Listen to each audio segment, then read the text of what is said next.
A falta de chips pode paralisar a produção de carros aqui no Brasil. A falar sobre esse assunto, a gente tem o Guilherme Muniz aqui ao nosso lado, confirma essas informações para nós, explica essa história. Guilherme, bom dia. Bom dia, Milton, Cássia e aos ouvintes. Isso tem a ver com uma disputa global que está acontecendo por esses produtos.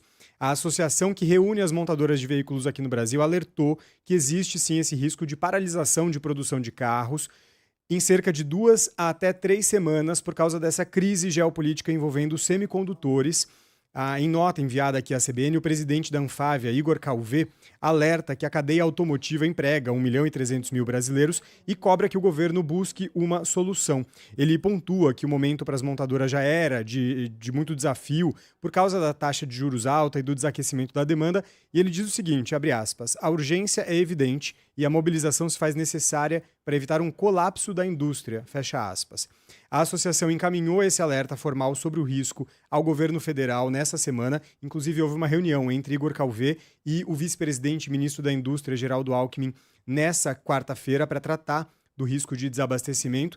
E o Sindipeças, Abpeças, que reúne as fabricantes de autopeças, encaminhou uma carta também ao vice-presidente Geraldo Alckmin, alertando sobre esse problema. A gente também teve acesso a esse texto que alerta que o problema envolvendo uma empresa chamada Nexperia gera impactos diretos e imediatos na cadeia produtiva brasileira. Inclusive, o sindicato já registrou nas últimas semanas uma redução significativa na disponibilidade de componentes para a produção de veículos leves, comerciais e industriais e que não existem alternativas locais para substituir esses chips.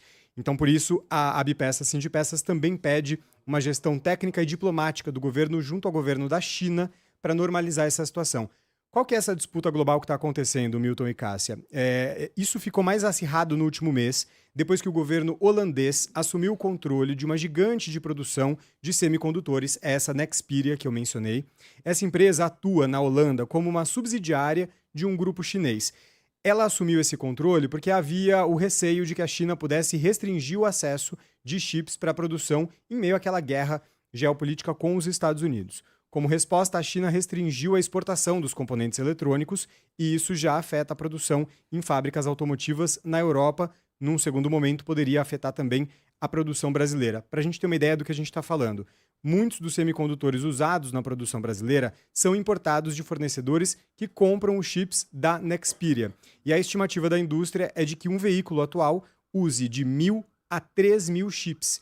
E caso o fornecimento desses componentes seja interrompido, portanto, a produção precisaria ser paralisada. É uma situação parecida com o que aconteceu durante a pandemia, quando, por razões sanitárias, a produção de semicondutores foi interrompida na China e, por isso, a produção de carros no Brasil também foi interrompida, gerando uma queda, claro, drástica nas vendas por aqui. Esse é o alerta feito agora. Todo tipo de carro fabricado hoje usa chips? Basicamente, hoje em dia, todo tipo de carro usa chips, porque esses chips são usados, por exemplo, Milton, no seu celular, no computador da Cássia, em todos esses eletrônicos. Como os carros estão ficando cada vez mais eletrônicos, com central multimídia, com telas cada vez maiores, esses itens também estão presentes. Se for um carro mais moderno, elétrico, autônomo, ele usa mais desses chips. Mas mesmo carros mais comuns, que têm esses recursos mais básicos, também têm algum nível de uso de semicondutores aqui no Brasil. Quantos chips você disse que pode ter num carro? De 1.000 a 3.000 chips, em média, em um carro, pode ter, dependendo aí da necessidade tecnológica dele.